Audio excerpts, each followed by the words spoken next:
Hello యూయర్స్, psychology bits. ఒక శిశువు బొమ్మను మొదట తన పిడికిలిని ఉపయోగించి పట్టుకుంటారు. పెరుగుతున్న కొద్దీ దాన్ని వేళ్ళతో పట్టుకుంటాడు. దీనిని వివరించే సూత్రం వికాసాన్ని ప్రాగుక్తీకరించవచ్చు, పరస్పర సంబంధంగా ఉంటుంది, శిరఃపాదాభిముఖంగా ఉంటుంది, సాధారణ దిశ నుండి నిర్దిష్ట దిశగా కొనసాగుతుంది. ఇందులో option 4 is the correct answer. Next one, ఈ క్రింది వాళ్ళలో కౌమార దశలో ఉద్వేగ వికాసానికి సంబంధించిన లక్షణం: సాధారణ ఉత్తేజము, ఉద్వేగ అస్థిరత, భయం మరియు వ్యాకులత, సందిగ్ధత మరియు అనిశ్చితి. ఇందులో ఆప్షన్ 1 సాధారణ ఉత్తేజం ఈజ్ ద కరెక్ట్ ఆన్సర్.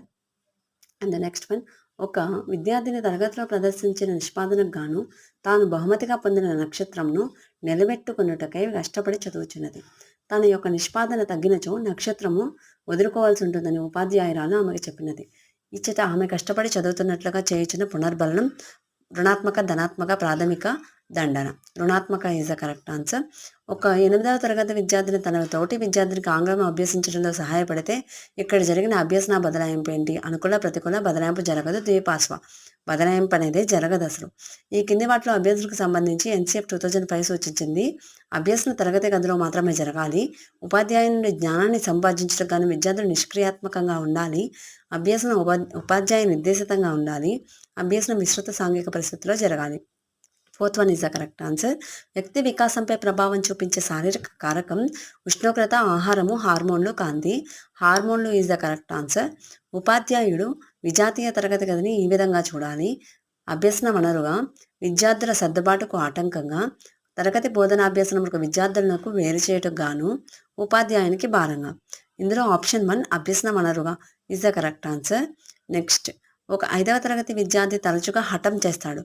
పిల్లవానికి చెందిన ఈ సమస్య ఈ రంగానికి చెందినదని సూచిస్తుంది. సంజ్ఞానాత్మక, క్రియావృత్తి, భావావేశ, మానసిక, చలనాత్మక. భావావేశ is the correct answer. And the next beat.